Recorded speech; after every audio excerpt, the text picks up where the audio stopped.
Hey folks, Dude here. Well, people might ask, what kind of cooking videos am I going to be doing in the new place? And I guess I probably should be doing some kind of cooking videos, but it's going to be a little bit of a past tense thing, kind of like an Easter stuff thing, but yeah, whatever. So, what's on the menu? Well, first thing on the menu is, of course, Red Stag, man. I love this stuff.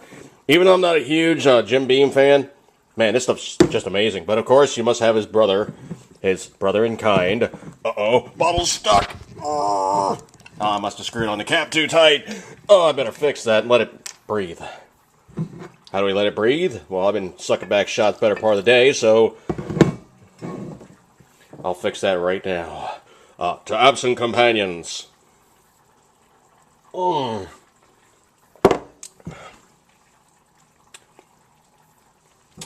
know what? As good as Jack Daniels is, it can only be improved upon. That is some good shit, isn't it? So what else have I been doing in the better part of the day? Okay, well, I've been trimming the hell out of all kinds of veggies. I got another pig that needs to go into the oven. First pig went down. That's going to get sliced up. What else we got going on? Some of my infamous, and I cannot tell you how good this smells, folks. I'll give you the recipe in a second here. But first, we have a fridge type of thing going on here. So, Retro Pepsi. Retro Pepsi and a little bit of Jack Daniels.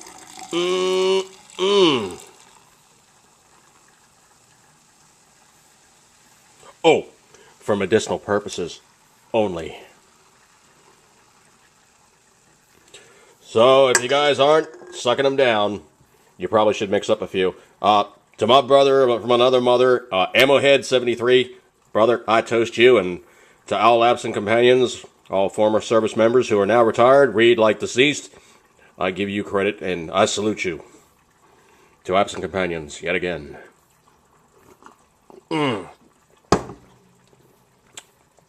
There is just nothing wrong with that.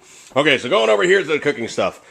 Essentially what we had was we put the piggage in there. The piggage had a glaze of brown sugar, Jack Daniels, maple syrup, copious quantities of brown sugar, might I say. A little bit of garlic powder, a little bit of onion powder.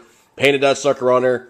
Basically baked it for the better part of about an hour and 10 minutes, hour and 15 minutes. Then what I did was I turned the heat off and let it sit in the oven, kind of convectionating itself till it cooled down. What else do we have in here? We got a pan here. I got some candied carrots. And, of course, all these good pieces of pineapple that were thumbtacked all over the thing with toothpicks. They got glazed. They got pulled out. They went into there. Into the bottom part of the pan was a can of crushed pineapple and a good copious splash of Mr. Jack Daniels, yet, of course. And some garlic powder, some onion powder, some loose cloves, a little salt, a little pepper.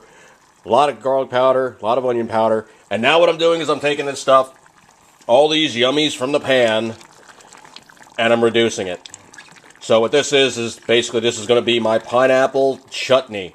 Now, the other thing, too, is that other piece of pig, which is roughly about, that's a 10-pound ham. That is the shank. This one is a smaller piece. This is the butt.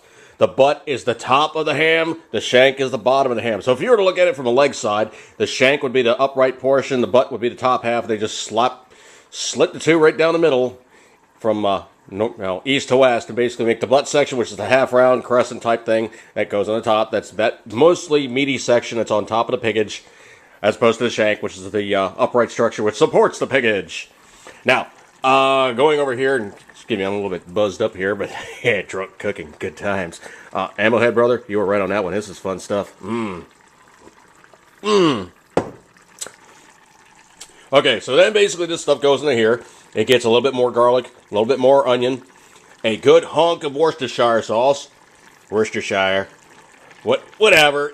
Winchester sauce. And of course, it gets a little splash of one of my absolute favorites, a little bit of Kikkoman roasted garlic to round out the flavor profile, and a good honk of Kikkoman teriyaki sauce, low sodium. Now, the best thing about these two products is, unlike standard teriyaki, they contain sugar. They do not contain high fructose corn syrup.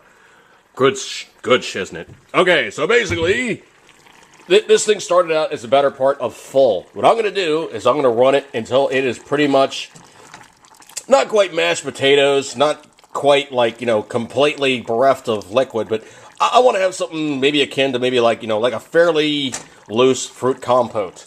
And that is going to be my chutney. Now what I'm going to do is I'm going to turn it off, drop it down to about, warm temperature to adjust the flavor profile, a little more salt, a little more pepper, a little more this, a little more that. I might even throw a little bit of red pepper in there, maybe a little sriracha, just kind of round it out. But this is absolutely phenomenal shiznit. If you ever guys want to play with something that's fun, take the pineapple out of the pan, reduce it, add some other oddments to it. That makes the pineapple that you're just picking out the pig, so many more times than what its previous form was. I committed to you. All right, folks, so in this episode of Easter, pre-Easter drunk cooking, I'm talking to you on Saturday, pre-Easter.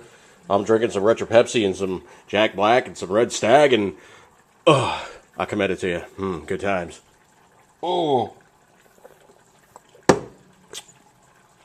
Good shiznit. All right, I'm not going to make this a too terribly long video, but I now have regained my Facebook status. I'm probably going to stop posting so much so that in your face, I hate the way you guys throw things in our face and make us basically part of your program. Facebook is so homophobic. It is like the furthest thing from their minds, but they are straight phobic like you don't want to know, and I don't like that. I don't like you to ram your agenda down my throat, and especially when I got to deal with it and I stick it back in your face. I found they had a loophole. They blocked my stuff for 3 days, and then I figured out, well, I can't post anything in terms of updates. I can't like any pictures. I can't like anybody's comments. I can't add to anybody's comments, but I can post pictures. So I started making picters with comments. Good times. All right, folks, so here in the 80s Podcast channel, I'm going to tell you, you know what? Drunk cooking is fun, especially pre-Easter, and check out Ammohead. He's a good brother, and he cooks up some amazingly good redneck highbrow cooking. Love his food. Love his food. I'm going to be loving my food when I get a chance to dig into it. All right, so I'm going to say, as usual here at the 80s Podcast channel, eat good. How can't you do that with that yummy stuff there? Keep it a 10 ring, and as always, you know it. You love it. Jack Daniels greetings.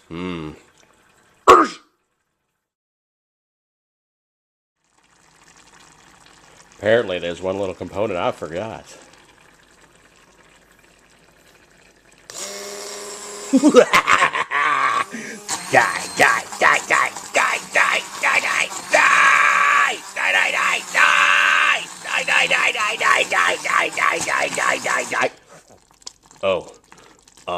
I think I'm done now.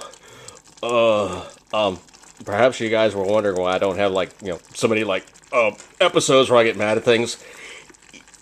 I abuse my food. See ya.